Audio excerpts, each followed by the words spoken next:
welcome back to another video. Thank you for coming back to the channel.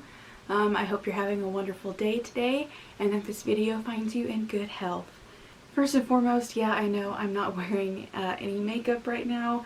That is because something weird happened to me in the last few days and I had like this weird allergic reaction. I don't know if it was to like my moisturizer or something, or I don't know, like the devil just blew some hot air in my eyeballs, but like my eyes were swollen like the last couple of days and they're still like a bit puffy. So I decided the best thing for me was probably not to put any eyeliner or mascara on. And so I thought I would even out the look by not wearing any foundation as well. So here I am coming to you guys all natural, that's right. And since we are going to be talking today about a malicious and disturbing spirit, I decided the best thing for me to do was to look like one. Sorry, this is just my face. Anyways, yes, as you can tell by the title of this video, today we are going to be diving into part 2 of the Bell Witch story. Now, just to keep in mind a few disclaimers that I gave in the first video, which is that I will be using the pronoun she when I'm describing the Bell Witch because she does present herself as a female. I hope that's okay with you guys because I'm going to do it anyway. And my second disclaimer was that I'm getting all of my information from a podcast which is called Astonishing Legends. I think in the first video I accidentally said Outstanding Legends, so it's actually Astonishing Legends. And all of the information that they got from that podcast, they got from books written by the Bell family or by friends of the Bell family. So I'm going to link the podcast and all the books in the description if you guys want to check it out. I highly recommend the podcast. Some of the books do have offensive language when referring to African Americans because it was written in the South and in the 1800s. So I'm sorry, that's just the reality of the story that I'm telling. And again, I just want to say like a huge thank you for all the support and the positive feedback I've been getting about my first Bell Witch video. I really appreciate it, even though, yeah, this isn't my ideal setting where I'm, you know, telling a story, like sitting down telling a story, kind of reading from a bit of a script. You know, it's not really something that I'm used to. I'm used to just kind of doing my own thing at my own pace. So I am getting into the groove of doing videos like this, but if you guys like these videos, be sure to leave me a comment and tell me what kind of video you would like to see me do, you know, whether it's conspiracy theory, legend, lore, paranormal activity. I do, you know, I'm willing to do any of it. So just leave me a comment on something that you would like to see. But yeah, today we are going to be diving into part 2 of the Bell Witch legend. So last time we left off with the death of John Bell after he was poisoned by some mysterious brown liquid that was left in his house, and the witch claimed that she did in fact kill John Bell. Now I would like to get into the reason why the Bell Witch was referred to as Kate. The Bell Witch became comfortable after a while. She became comfortable with the idea of being called Kate. Because Kate was actually a woman who lived in the community of Adams, Tennessee. Her name was Kate Batts, and she was a local resident. She was very eccentric, very funny. People found her like very interesting to be around. She was a very interesting character. She was married to a man named Frederick Batts, and together they owned a large farm and a business. But Frederick was in fact physically handicapped to the point where he could not manage the uptake of his farm or his business. So Kate did what anybody would have done, and she took over the farm, she managed the business, she did all of that kind of stuff. So she really took on a man's role, which back in the day was seen as very eccentric and, you know, it was heavily stigmatized.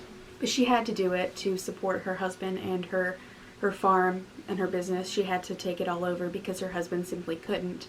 She was very good at handling the business. She was a very business savvy kind of woman. But people loved being around her. From everything I've heard, she's very documented as being, you know, very good-humored. She had a good temperament. People liked being around her. There's a particular story that I really liked. Several members of the community were in church one Sunday, and a man came running to the front of the church and just threw himself on the ground confessing his sins, and he was just so adamant about being saved that day, and he was just so filled with the Spirit, and he was just on all fours, like in the front of the church, just pouring out his heart before the Lord, right? And Kate Batts decides to stand up, walk over to him, and sit on him. And everyone in the church found that very humorous. Obviously, it's hilarious. And so they all ran out of the church and had a laughing fit. So that's a story that really gives you kind of an idea of Kate Batts and how eccentric and funny she was. But John Bell and Kate Batts did have a falling out, because as the story goes, Kate did in fact borrow a slave from John Bell for a time, and he ended up charging her exorbitantly for this work that the slave did for her. And this particular charge is called usury. So Kate did bring that before the church, and she charged him before the church with usury. And back in the day, in early 1800s in Tennessee, it is still the frontier. There was law and order, but really in those days the church did act as sort of a court. She brought this before the church, and so it is documented in the church's records that she did have this problem with John Bell. And because of this problem, John Bell was actually excommunicated from the church for a time. Another man in the church actually spoke out, siding with Kate against John Bell about some other issue that he had with John Bell, a personal issue. But after John Bell died, and after everything that had gone on with the very well-documented, well-publicized Bell witch haunting, this man came before the church again and said that he wanted all of his remarks made about John Bell to be blacked out. And when I say blacked out, I mean literally blacked out, as in everything that was written in the church that this man had said was like blacked out with like a black marker. So his remarks were erased. And this could be because he didn't want to kind of speak poorly, badly, negatively about a man who had died in a very bad way, or he wanted his remarks to be blacked out because people were starting to associate the Bell Witch with Kate Batts, and he didn't want to be seen as siding with Kate, because then he would be seen as siding with a witch, basically. So basically the theory goes that the Bell Witch knew that Kate Batts was very eccentric, that she had this falling out with John Bell, so maybe it just became easy for her to say, yeah, I'm the witch of Kate Batts. There's actually a story that John Bell and Kate Batts were married at one point when they were both still in North Carolina. They had a very turbulent marriage. There was actually like a rumor that they had a really bad argument one day and he locked her in the basement and literally left her in there to die. I don't really see how that makes sense, considering Kate Batts then became a resident of Adams, Tennessee, a living, breathing resident. I don't see how that makes any sense, but I mean, it's documented as a theory, basically. So yeah, that theory goes that they had a turbulent marriage, blah blah blah. The marriage ended, he moved to Adams, Tennessee, and she followed him. I don't really think that that's true at all. That's just another little aspect of the story that they throw in there to kind of amp it up and make it a little bit more entertaining.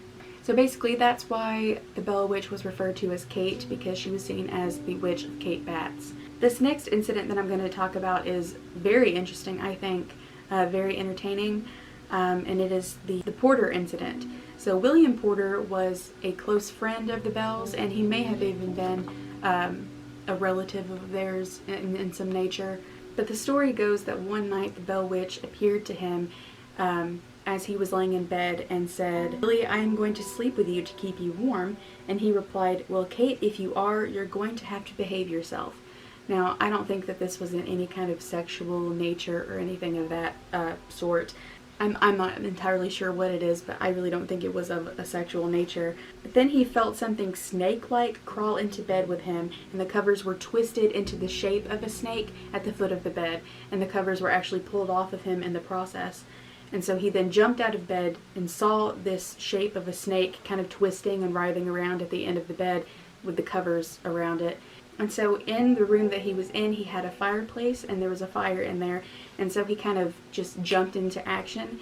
He jumped out of bed and he grabbed the bundle of blankets because his intention was to throw the Bell Witch pretty much into the fire and kill her.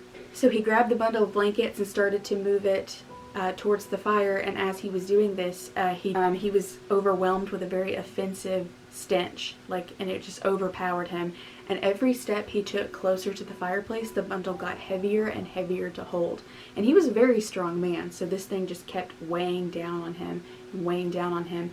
And the stench and the weight became so overbearing that he had to drop it and run out of the house to get some fresh air. When he came back inside, he discovered that The bundle of blankets was still on the floor. There was no longer any sign that the presence was still there. The stench was gone, and so he just returned to bed. And as far as anyone can tell, this is the closest that anyone came to ever capturing the Bell Witch.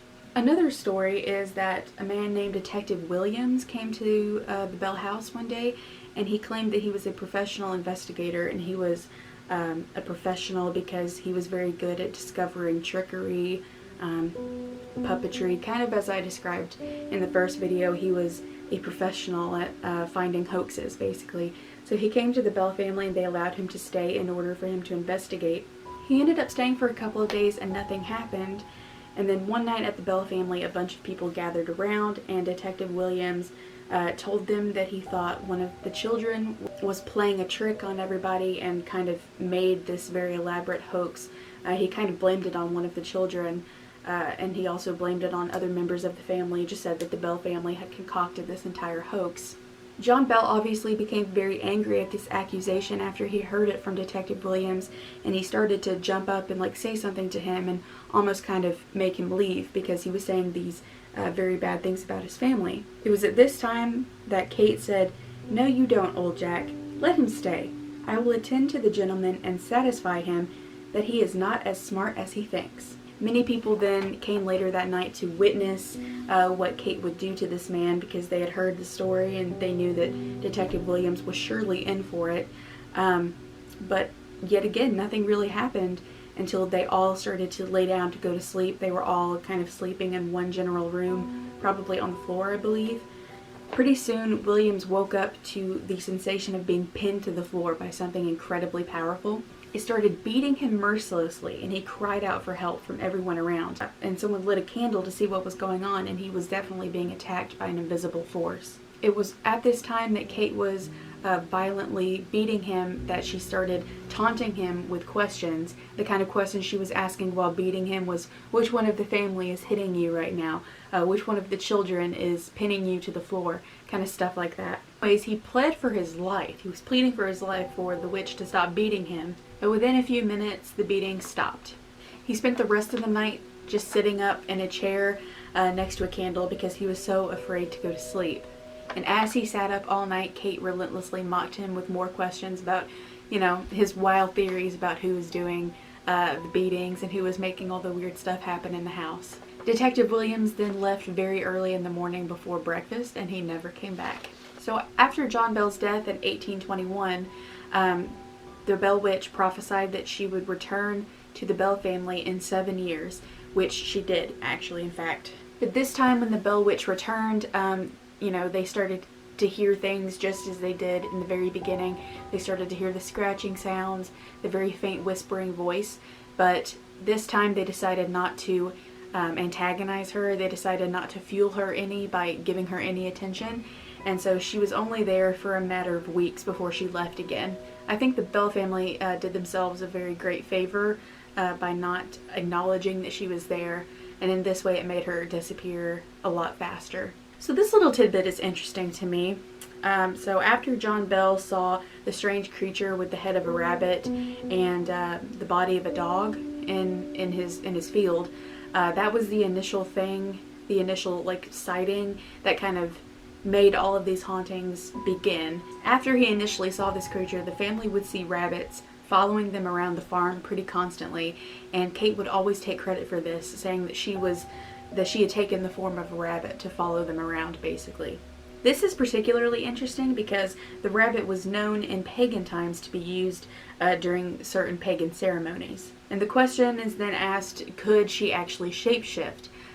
Something that I left out, I think, in the first video was that she had the ability to make certain foods, like fruits and nuts, appear out of thin air. If she had the ability to do this, could she also then have the ability to shapeshift into a rabbit? We don't really know for sure.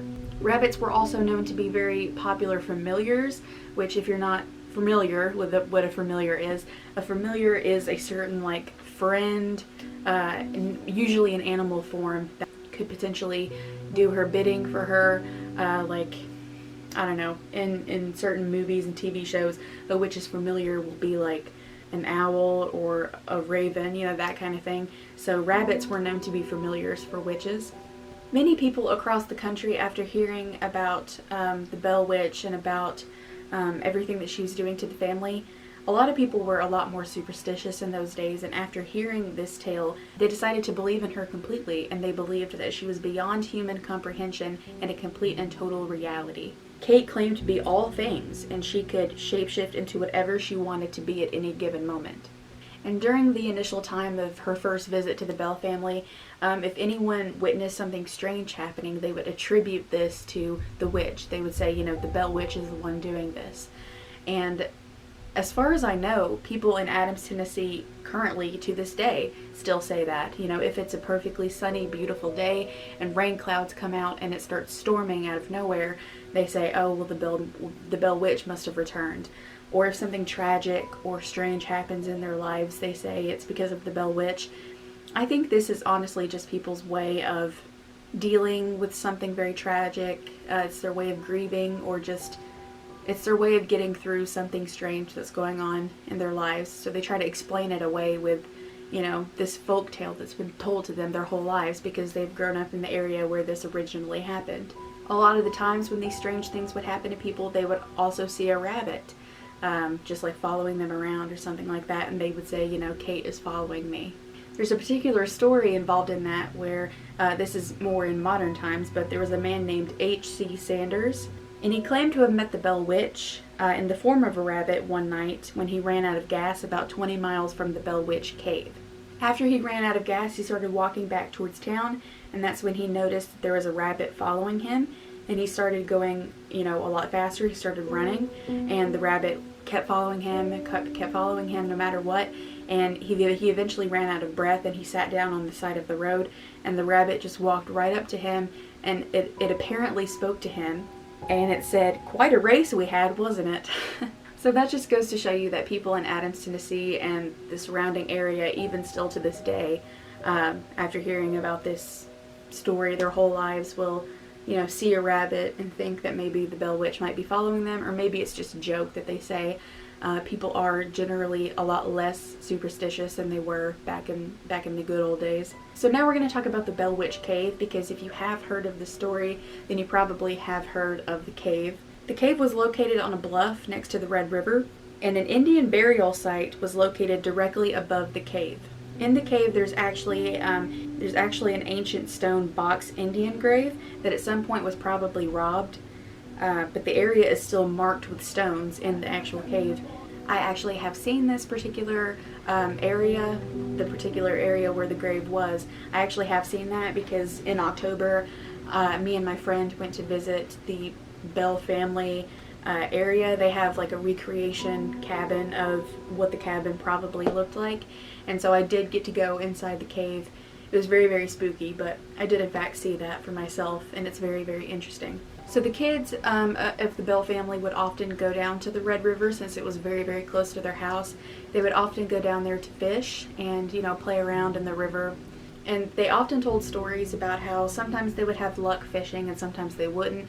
But every now and then the witch would play a joke on them where she would yank on their fishing line and make them think they had a fish, but there was in fact no fish. And if you've been fishing before, you know that happens. You get the feeling on the line that it's being tugged and you think it's a fish and you reel it in and it's not a fish. That happens a lot, but it happened a lot to these kids on a daily basis when they would go down to fish. And often, after a day of having this happen to them repeatedly, the witch, could be heard in the woods laughing at them and mocking them.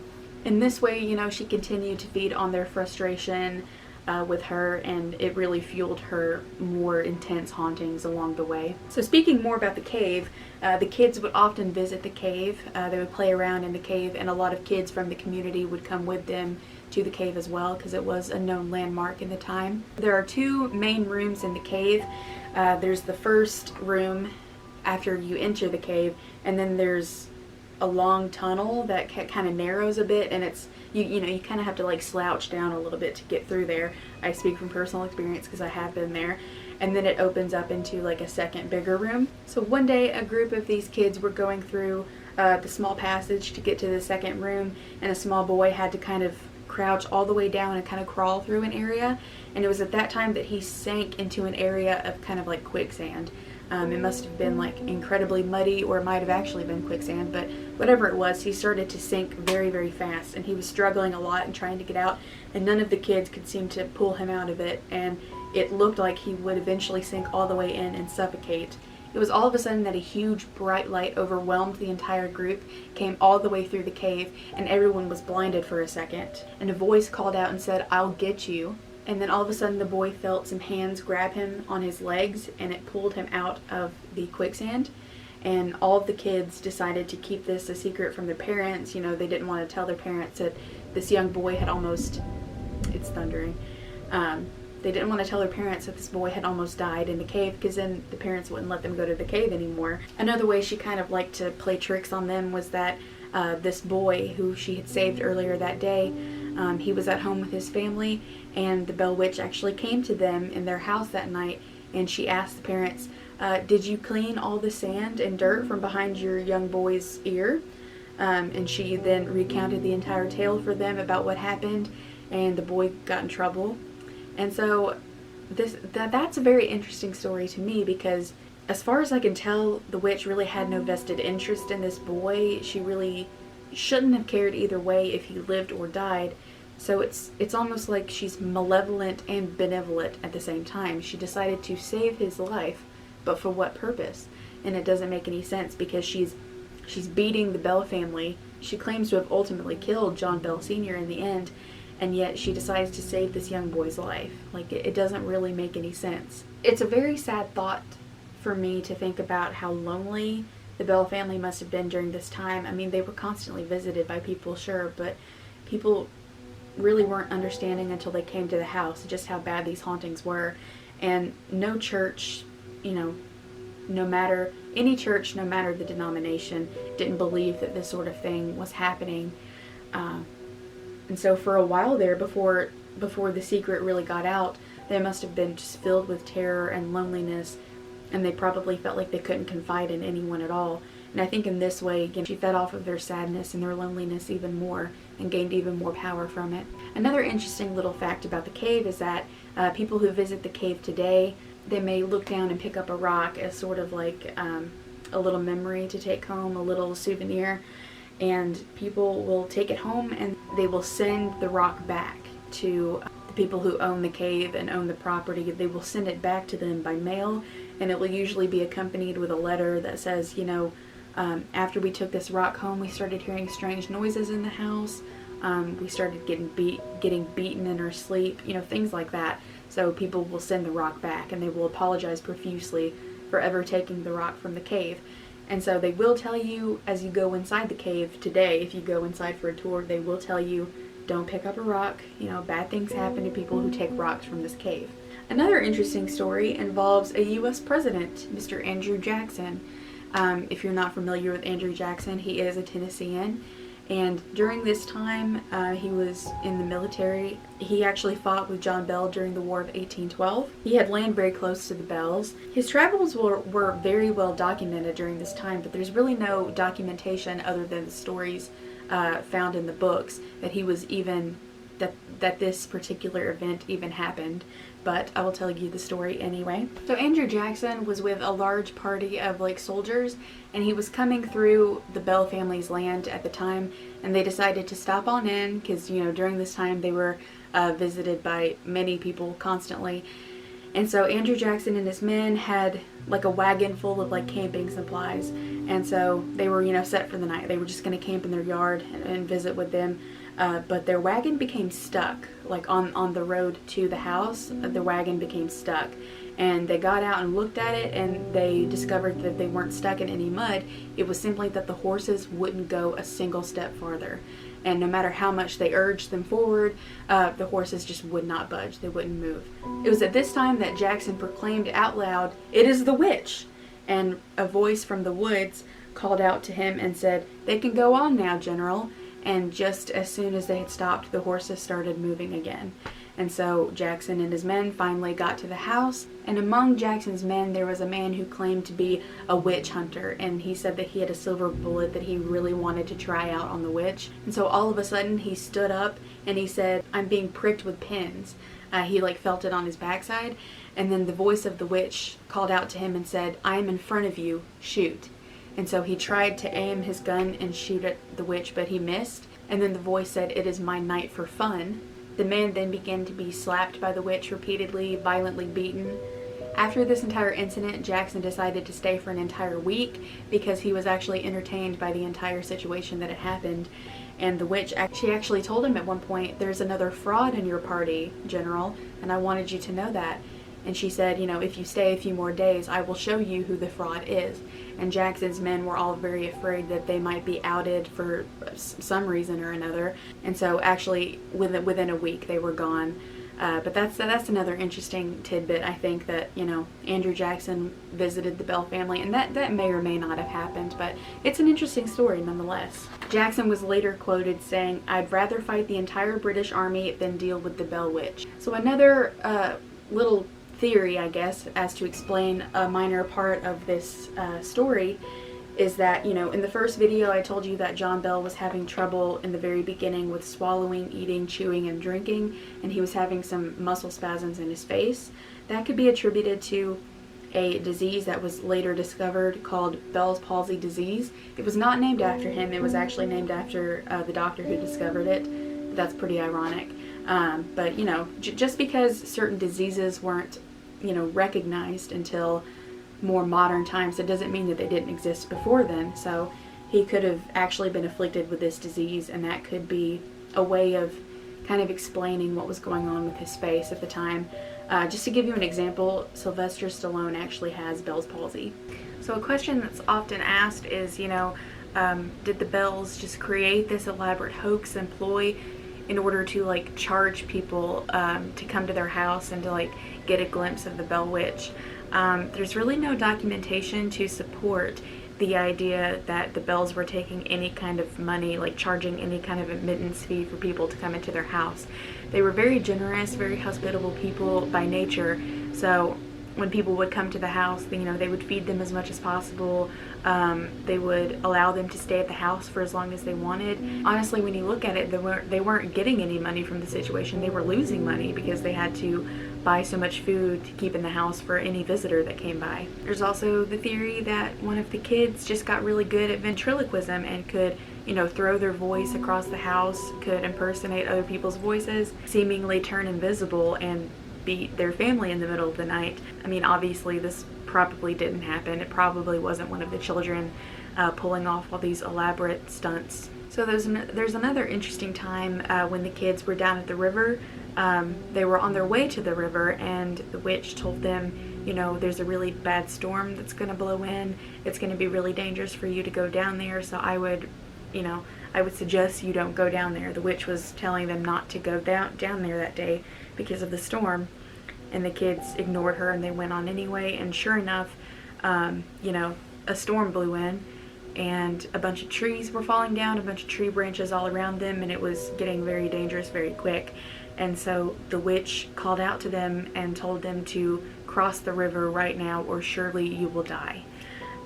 So they were standing right next to the river, and it had started to rain a bit, but the river hadn't started to flood, and they could still safely cross. But as it turns out, the horses were very stubborn, and the horses wouldn't cross the river. And as much as, the kids were pulling on the horses and everything like that, they just would not cross the river no matter what. It was at this time that the witch said to them, "You little fools, hold tight to the horses and say nothing to them." And with that, the horses calmed down and crossed the river, and they got safely home.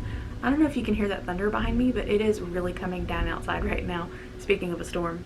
A lot of these tales come from Martin Ingram, who wrote a book about, accounting this entire legend. But as it turns out, the more that you look into it and the more that you compare it to other stories, his account of the story was probably highly fictionalized. They say that it's highly fictionalized because of the embellishments by Betsy Bell when she accounted the story to Martin Ingram. But Ingram's account is mainly today just viewed as a complete narrative created by Ingram, written like it was taken from Bell's account. So with that being said, that completely sums up part 1 and part 2 of the haunting legend of the Bell Witch. So I hope you guys enjoyed that story. It's obviously very interesting to me. The question now arises, of, you know, is this story fact or fiction? And it's honestly not my place to sit here and to tell you what is fact or fiction. It's honestly just my place to tell the story as it is presented to us currently. And so I'm going to leave it up to you guys to determine if it's fact or fiction. I personally believe that probably at least half, if not more, of the story is fictionalized and not true. Do I believe something weird happened at the Bell house? Yes, I do. I do believe that something very strange was going on in that house. Do I necessarily believe that it was as terrible as it is presented to us? Maybe not. But again, who am I to say that? You guys make that own decision for yourselves. So yeah, with that being said, this is completely wrapped up. Thank you so much for tuning in to part 2. I hope you guys enjoyed it. And be sure to leave me a comment telling me another topic that I should discuss soon. You know, I'm open to any kind of suggestion, so be sure to let me know. I should be uploading another video here in about a week or so, and I'm not going to give any indication as to what it is. I want it to be a complete surprise for you guys, because I really just came up with it last night. So be sure to stay tuned for that. Be sure to like the video, leave a comment, subscribe if you haven't already, and share part 1 and part 2 of this series with your friends if they don't know about it. I have found that this is the most well documented, the most heavily documented haunting in American history, and yet so many people today don't know about it. It's crazy. But I really love the story, and it definitely leaves you with more questions than answers. So yeah, thank you guys again for tuning in, and I will see you guys very, very shortly. So remember to stay happy, stay classy, stay sassy. I'll see you later.